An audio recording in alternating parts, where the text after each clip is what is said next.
At exactly 4 minutes past the top of the hour, which is 8. Thank you so much for keeping it with us on UBC TV. It is now time we look at our GMU agenda, where we look at an issue of national concern or of national importance, and then we have a guest in studios, and you have an opportunity to be part of the topic of discussion by simply utilizing or making use of our social media platforms where you send in your message, and we gladly read it out, and our guest in studio answers or clarifies on the issue or on topic of discussion. Once again, I'm Robert Chirabo Nyonyintono. Today we are going to be looking at the welfare of inmates. One wise man once said that everybody is a potential prisoner. And remember, once you're in prisons, before you've been convicted, you're still a suspect. Many have turned out to be innocent, others finally guilty, and then they serve their sentences. But whatever the cause or the end result is, human rights must be respected and your welfare. So with me to discuss this topic this morning, I have the spokesperson of Uganda prisons, Frank Barney. Comrade, you're most welcome to the studios. Yes, thank you very much, viewers, and good morning, Chirabo. Well, Barney, to start with, first things first. We know that anybody can be a potential prisoner, and being in prison does not necessarily mean that you committed that offense, even when sentenced. Sometimes we could have this, but let's look at what is most important is the welfare. Looking at our prisons already, I want to start it on the angle of population vis-a-vis the accommodation facilities. I know our prisons were meant to accommodate 20,000 persons. Yes, or inmates. that's the current capacity, yes. That is their capacity. But as we talk, we have 66,000 people staying in these prisons in their capacity. Let's begin just at that in terms of accommodation, resting and all that. Well, dear viewers and Robert, congestion in Uganda is not a monopoly of Uganda Prison Service. If you go on the road, you can see how many vehicles are on the road at one time. If you go to the hospitals, you will see what is happening. So, as a country, I think we have to face the challenge of a rapid population growth vis-a-vis resources. Yes, we wouldn't wish to have a situation whereby instead of where you would put one person, you are putting 3. Because we have been trying all means. I want to tell you that considering our resource envelope, our housing or infrastructure development is 2% per annum. And unfortunately, the prisoner population growth is 10% per annum. So it means that in as much as we are trying, the gap is very wide. And that's why we are more of advocates of having to find other alternative methods of managing crime.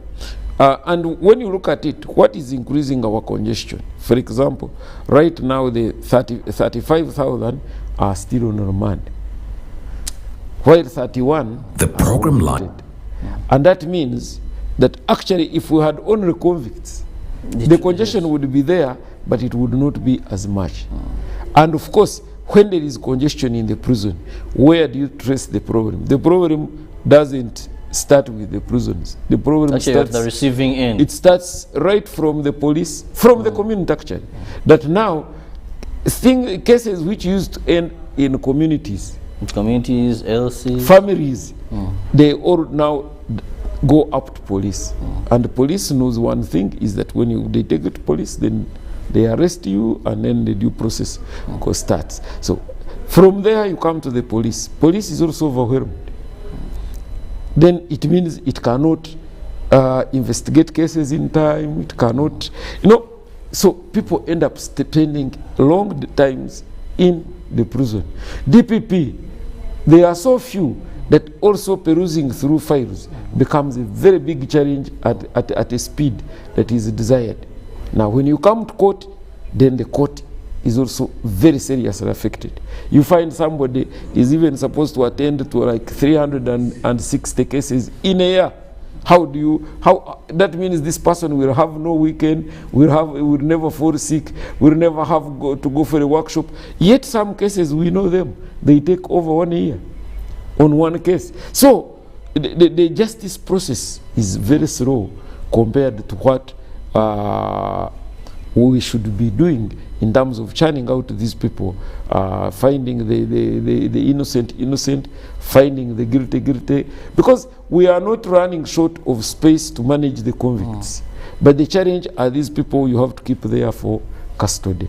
And of course we all know the whole world has been affected.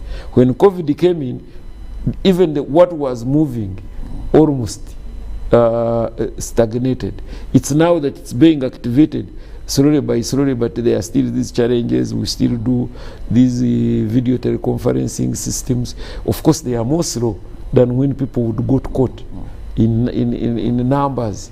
Because now so, Barney, looking at the fact well explained, we have more of remandees than convicts, and this goes to we need to expedite justice so that people are convicted or they are released. Absolutely. Because then there isn't enough pinning evidence.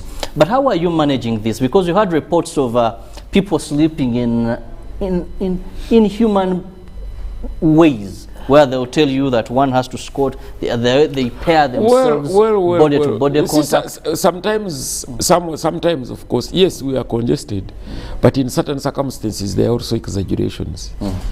Because what we do is that we keep on, sometimes the transfers in different places to balance the population.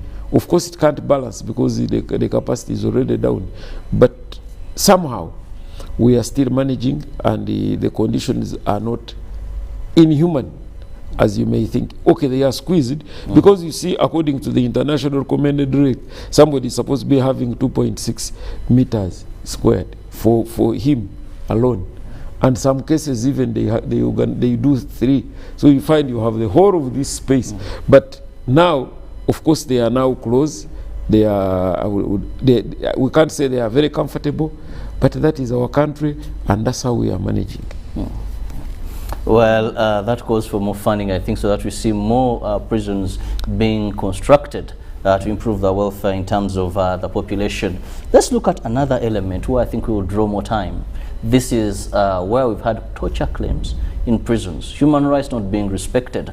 Recently, we saw an inmate being brought before the court, and he raised his feet. And there were signs, according to reports, that these could have been injuries sustained during torture within the prison cells. You know, Robert and dear viewers, I keep saying this and I will repeat it.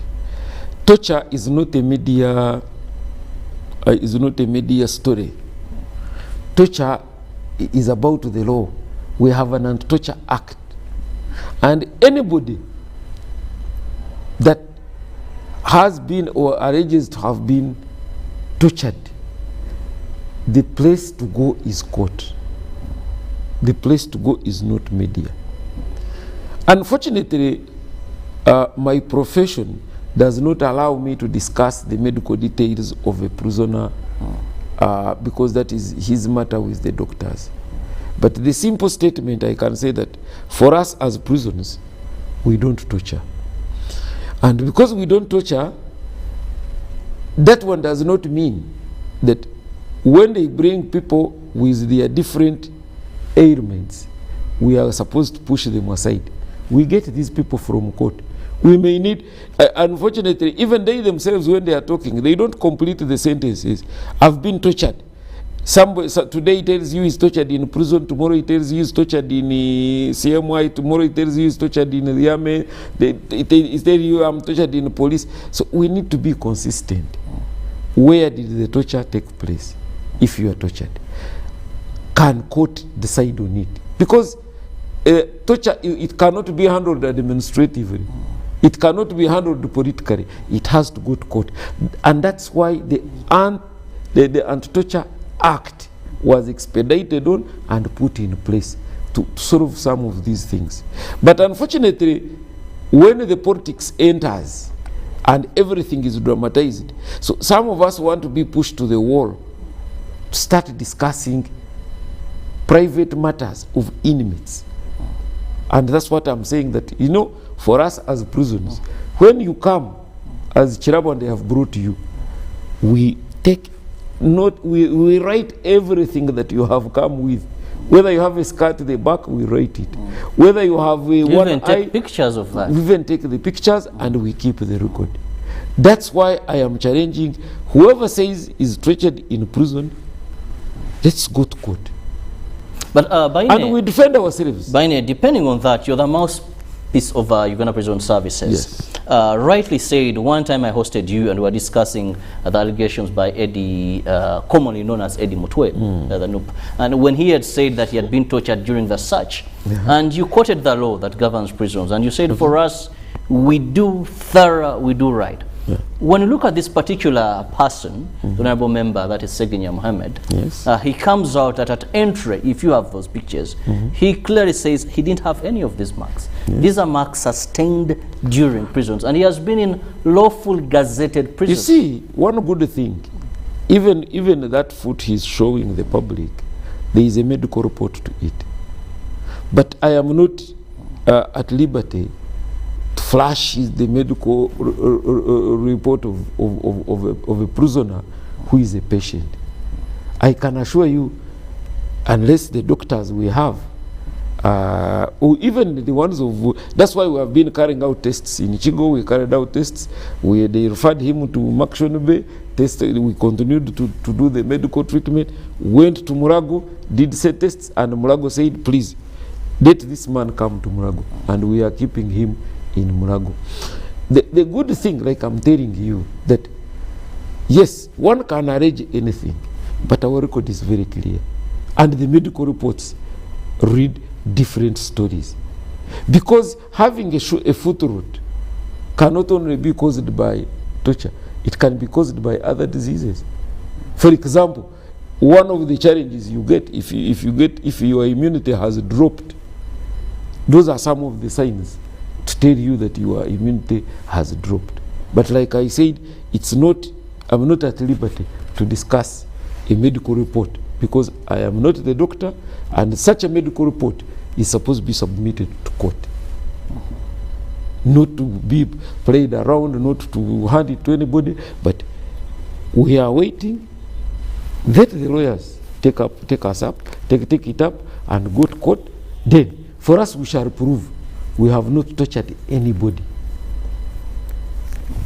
Still looking at health within these facilities, how equipped? We know even when it comes to some of these public health facilities, there is lack of certain times enough capacity. Now looking at prisons itself, how good are your health services to handle issues regarding treatment of inmates? One time we saw a foreigner, you remember, who died just within the premises, and it is believed that maybe by the time the prison authorities took over to extend him or refer him for better treatment, it is believed, I think he was suffering from cancer, it was too late. That you tried here and there, yet you weren't well capacitated. You know, there is one thing which must agree, that when you go to prison, going to prison is not an insurance that you will not die or you will not fall sick. Like that Geza old man.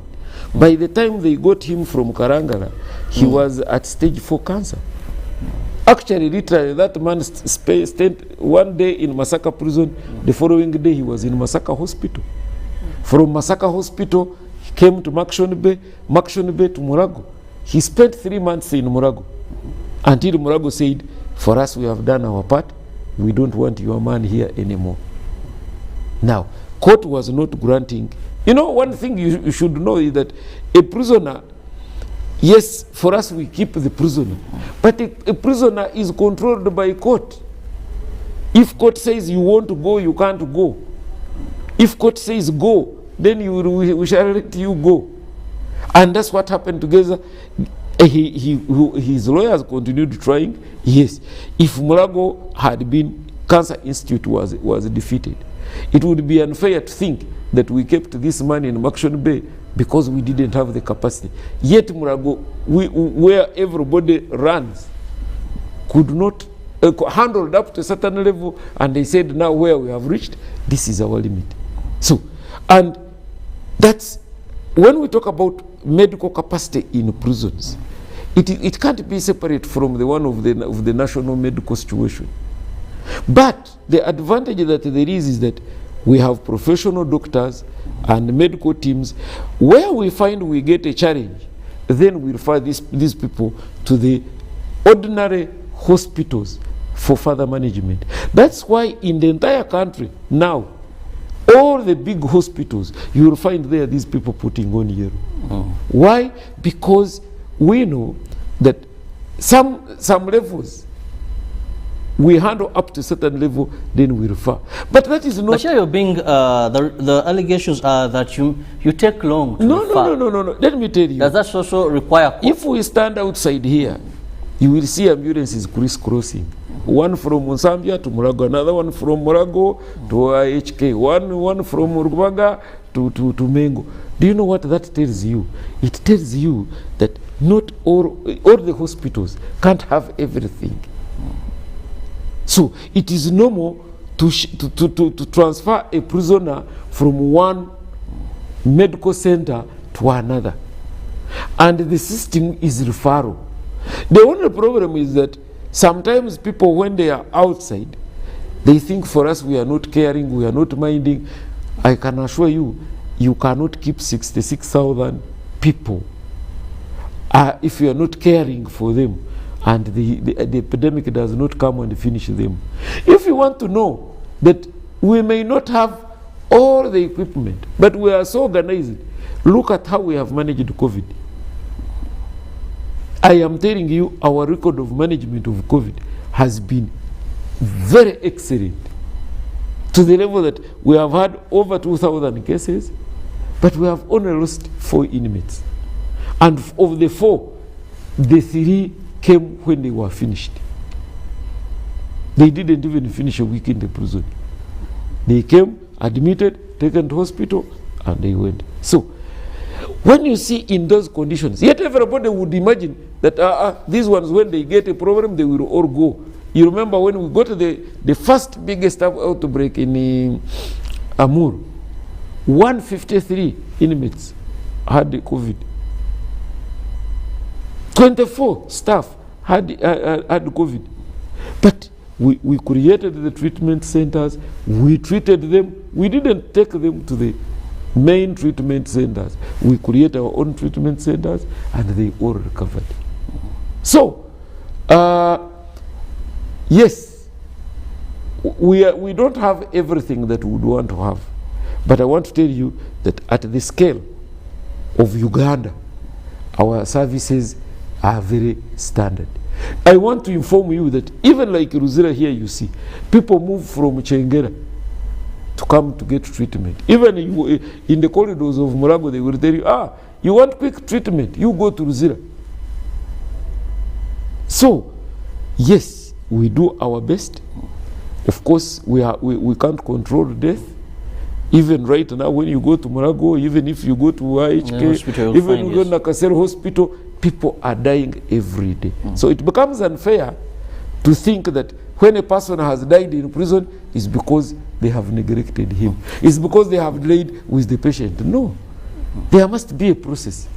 Well, let's also look at, still as we're discussing the welfare of inmates in our prisons that are densely populated, despite the prison services trying here and there, doing their level best. And we really want to commend you to ensure that at least the death rate is not that alarming in our prisons. But Frank, let's also look at one of the areas where inmates have continuously complained is the feeding, where many will tell you that one of the diseases that is common in our prisons happens to be dysentery. You have people here have running stomachs here and there, and a couple of related to, and this they have attributed it to poor feeding. Yet the prison service is one of the institutions of government that I know are doing very good when it comes to agriculture. You have modern gardens, I am surprised you are talking of dysentery. I don't know when I last heard of dysentery in prisons. I don't remember. But the only thing is that the type of food we depend on is not what is commonly. The Roberts don't take it.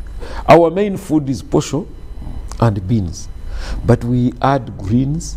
We add when COVID came, we now add silverfish, mukene, and you see People are deceived by the color of the maize. Why? Because you who take this white posho, you have removed all the nutrients and reserved it for animals, and you are just taking the color, which is white, less nutritious. And I can assure you, that's why, by the way, one of the things I must tell you, that one of the reasons why we have had very few fatalities in prisons is because our diet promotes human immunity. Barney, rightly spoken, I think this issue of that kind of posture that you give, it has featured on a number of reports that are being taken. Why then is the prison authority still sticking to this particular case? Yet we know it's not tasty, first and foremost. That kind of posture has some bitterness. That's what I eat at home. For your own information. If it doesn't look appealing, no, it's not tasty about at all. The looks. And I highly doubt if it's easily digested. I want to tell you, we've been in several conferences, and this issue keeps on coming. There are about 3 qualities about that food. One, the fiber content, which a human being requires. That posho has it. 2, the nutrients which you people remove and feed on the chicken and the cows and the other animals. These nutrients are all consumed by a human being. And on record, it's very nutritious food. Talking about how nutritious it is, well, that is a debate. So food is not eaten for color. No. Yes, you are the one. But have you received these complaints? And of course, these reports many made about that. Good enough. When the reports come, then also the medical teams go in. The food and nutritionists come in. But every time they have tested our food, they agree it has the best nutrients of all these other foods. When you see with your eye, judging with your eye is different from putting this food in to test the content. And that's why, you see, we have to keep it. If the qualified teams say this food is what is an element of torture? It's not torture. It's not torture.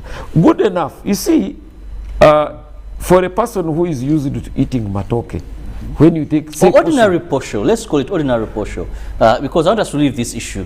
But one thing that really befits my understanding is almost every year when they're making annual reports and talking about one of the changes in Uganda Prison Services, is all reports for the last, I think, 17 years plus have hinted on this particular this particular food, where they talk about why not give the right push. You've talked about the enormous benefits, but I think in one way or the other, maybe it kind of taints the repetition. Why should we still stick to something basically that has received even all the convicts will tell you that posho they give us, Yes, of course, that's why I'm telling you that these things have to be according to certain standards. And of course, one of the challenges when we are in prisons, there are many things that you will have that you wouldn't have wanted to have because you are not at liberty to change. Of course, leniently, there are those who can manage. There are those who say they don't want to eat our food. Yes, and they prepare. And they get their food from out and they prepare and they eat. So if you can supplement, fine. But for that ordinary person who cannot have any supplement, and we know that the prisons is one place where you have to maintain your immunity high and have a healthy body. That's why we are insisting on it may not look good, but the nutrition content is what we are looking for. And that's what has kept us moving for all these years. That's why the mortality rate in prisons is like 50 times lower than in the ordinary community. That's why even now, if you picked any prison of choice, and I dressed the inmates in civilian clothes, and you pick this group of also people in Owino, I can assure you may think these people of Owino are the prisoners, and the people who are prisoners are the ones who belong to where? To Owino. by looking at it. You know, we even fought TB. Of course, in partnership with CDC, we have put TB to the lowest levels that we can do. Well, you can be part of the topic of discussion this morning as we look at the welfare of inmates in our prisons in Uganda. Many times we've had a number of reports coming out. We have had allegations of sometimes violation of human rights. We've had issues regarding inadequate health services in these prisons, and Frank Barney is here to clarify on some of these issues. Recently, the media was awash with the images of that is Campaign North Member of Parliament, Muhammad Segirinya, where he was saying that yes, the wounds or the injuries on his legs was a result of torture within the prison services. But all these, you can be part of the topic of discussion this morning by simply going on our various social media platforms. Most so, you can also use our WhatsApp number, which is on your screen, 070-960-2592, and I'll be reading out your messages as they come in. You can also go to our YouTube channel and also send us the messages. Plus, you can use an SMS on that very number, and Frank will be here to throw more light on some of these questions that you have sent in. Please do that, and I'll be reading them out. Frank, still on the welfare of prisoners, we now want to focus on child mothers. I can't live without discussing this, where we've had the ladies that come pregnant. How do you handle this? I want to assure the public that actually our management system for pregnant mothers and mothers with young babies is one of the most organized. First of all, most of these female prisoners have cows for milk. Two, the women themselves participate in backyard gardening to generate enough green to ensure that they feed well. A number of them even have access to eggs because some of these prisons really they have their poultry projects, they access eggs. When women mothers are pregnant, they attend antenatal delivery. They deliver from the hospital. They don't deliver from inside the prison. And a number of places, especially these big prisons, the mothers have their separate wards as mothers.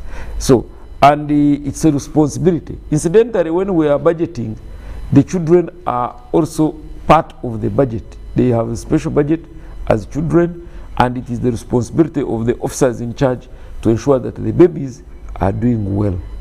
By the way, it is very interesting, but I think in the last like 15 years, we have not lost a single baby in the prison. So that tells you that we are doing our best. And unfortunately, the husbands or the fathers of these babies, out of 21 comes to check. The rest don't even want to know. As soon as the woman goes to the prison, that is the responsibility of government. Well, let me now take a look at some of the messages that are coming in. Good morning, UBC. I agree with Mr. Frank. Some people go in prisons looking badly, but sometimes they come back looking very nice and becoming big because of what, because of that posture. Thank you, UBC. That is S. Abasi. Thank you, Abasi, for being part of the show. Good morning, Uganda. I'm Jen from Kitagata. Thanks for the show. Greetings to to Senior Frank Barney. Please, you can keep these messages coming in. And okay. Good morning, UBC. I'm Mujib from Bunyaruguru district. Thank you for the show. Thank you for the program. Thank you for your messages. Please keep them coming in as we continue looking at the welfare. And also, no one can come out and speak the real truth. Torture is always done, and it is ordered for by people like of his very rank. So he can't surrender himself. Next time, try to conduct conduct a junior officer. Frank, the person didn't leave the name, but he says it is existing And you see, and that's why those anonymous people just want to mix politics with administration. For example, what would be the benefit of a prisons officer torturing an inmate? What do you gain out of it? Yet the inmates are our work. You see, it is like you get the plate where you are eating from and you put there your food. Yet you are the one going to eat the food. So inmates are a family to us because it's a lifelong job. I have been in prisons for over 25 years. So I can, the nearest family I have are prisoners. But I've heard of that the officers may not, but fellow inmates, maybe under the direction, is it there is a, their names even titled? The catechiros. You see, these guys we have had cases. Do torture, really. We have had cases. Actually, it is called inmate to inmate violence. Whereby some people may have their disagreements, even from out. We could be arrested together, but I know I'm in prison because of you. So sometimes when we go in, then we can have that exchange. But there are very stringent rules in the prison for you to fight. That is one. Two, as a community, it's very difficult that you live without disagreements. So once in a while they disagree, and then they even harm each other.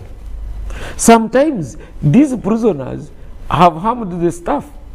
I don't know, sometime back where you saw a staff in Roro was laying down in the pool of blood, having hit by a prisoner in the prison. So we have had those cases in Imbale. A prisoner claimed they had a tooth problem. When they were going to work on the tooth, boiled water, he picked the saucepan and poured it on the staff. Unfortunately, our staff even died and the prison escaped. So we have some of those emerging issues that sometimes it is violence. Of course, even the staff, when I put on this uniform, my heart sometimes may be dark, but fortunately when such a thing comes out, if it is grave, what you call torture, that's why we have over 15 of our staff behind bars because of torturing inmates. There was the other case, there was a case in Mubuku where a warder beat a prisoner to death and they were sentenced 20 years. So that's why I'm telling you that, you see, torture, the way we are defining torture, we need to go back to the act. Do we understand what torture is? And therefore, how do we respond to torture? And that's why I'm telling you that if it is inmate to inmate violence, or staff to inmate violence, and within the administrative ranges, that one is handled. But when it is torture and confirmed torture, that is a matter of court. Let's look at more of the messages coming in. Good morning, UBC. Thanks for the show. But in some prisons, that kind of posture contains maggots, like in Kabasanda. They torch prisoners, take them to dig. Okay, he wanted to say they torture. They torture prisoners, take them to dig on empty stomachs. Okay. Still, good morning, UBC. Thanks for the show. Julius from Busia. Thanks for the show. But in some prisons, okay, I think these have gone through it. Okay. Good morning, Robert. Truly what the commissioner is saying is very true. The food is very nutritious, and that's why after serving their sentences, many are saying the food is nutritious. One is asking, hey, Robert, what do they feed the babies in prisons on? That is Hassan from Kenya. Thank you, Hassan, watching us but from I had already said, they have milk, they have eggs, they have, of course, they have supplementary feeding, which is given to the mothers. Then, good morning, Chirabo. The guest in the studio is putting too much in the situation in prisons. We saw some photos of guys brought to court with a lot of wounds. Japhet. Okay, I think Japhet, that we've you see, some prisoners definitely will come with wounds. But where will they have come from? You see, I keep remembering to explain this, that before a prisoner comes to us, he has moved a long journey. So it becomes unfair when you think that everything we see them in court limping, it's and now they're coming from prison. That is the end. For example, I will use now a non-political example. When you have a problem with the border-borders here in town, let's say if somebody is trying to steal a border-border, how do they respond to him? By the time the police comes, they would have given him real justice. You saw the other day they killed a gentleman in a vehicle. They killed him. Now, supposing that man was not dead, but had a lot of wounds. Police cannot keep this person more than 48 hours. So where would that person end?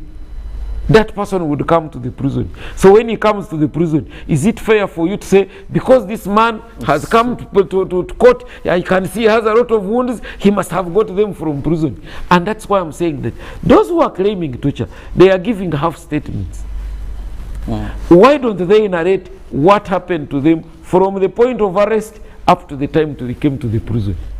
And that's why I am confidently telling you that for us, when we admit you, we record everything on your body. We take the photographs. If somebody claims this person was tortured in prison, let's go to court and we prove otherwise, and then we shame the devil. Finally, from the viewers, the element of labor, digging where prisoners are taken out. I am telling you, one of the reasons prisoners have to work is because it's part of what we call rehabilitation. The majority of the people are in prison simply because they want free things. When you are in a prison is not a hotel to wake up, drink, eat, and sleep. So it is called, I have not moved with the Prisons Act, but the Act provides that prisoners must be allocated work. The Act provides that people should do remuneratable employment. I keep explaining that.